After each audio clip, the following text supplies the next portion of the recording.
Խոսքը փոխանցվում է Արցախի Հանրապետության առաջին եւ Հայաստանի Հանրապետության երկրորդ նախագահ Ռոբերտ Քոչարյանին։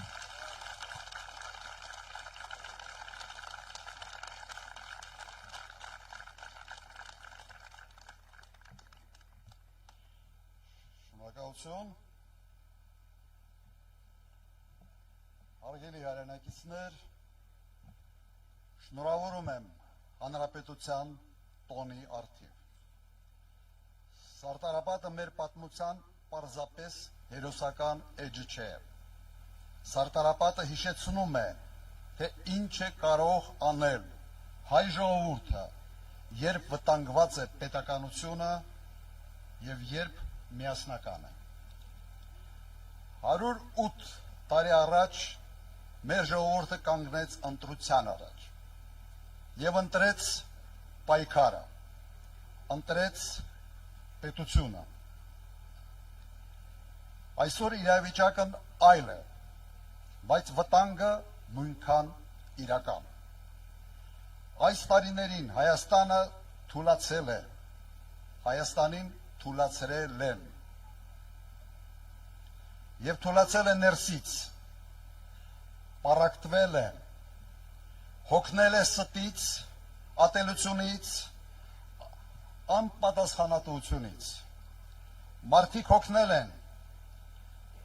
հավերժ խոստումներից, հոգնել են քաոսից, հոգնել են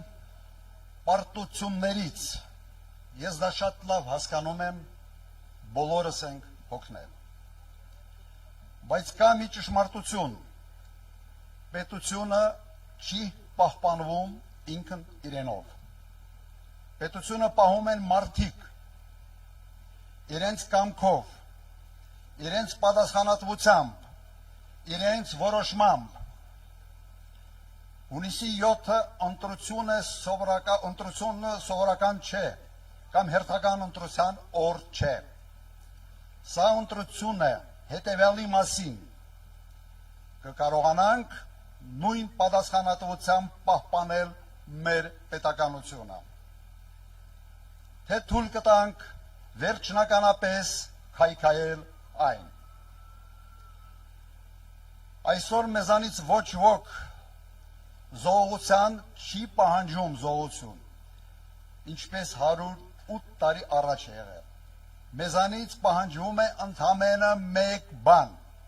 սթափ որոշում։ Մենք պարտավոր ենք ինքներս մեզ հարց տալ, ինչ երկրում ենք ուզում ապրել եւ ինչ երկիր ենք թողնելու մեր երեխաներին։ Ուժեղ, հայկական եւ ինքնիշխան պետություն, թե մի տարածք, որի ճակատագիրը որոշում են ուրիշները։ Սիրելի հայրենակիցներ, մեր ժողովուրդը 108 տարի առաջ ապացուցել է, որ կարող է պահել եւ փրկել իր պետականությունը։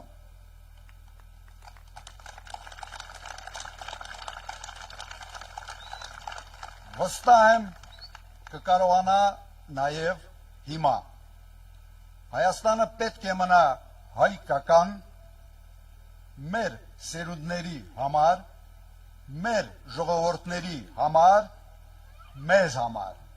փառք Սարտարապատի հերոսներին։ Շնորհակալություն։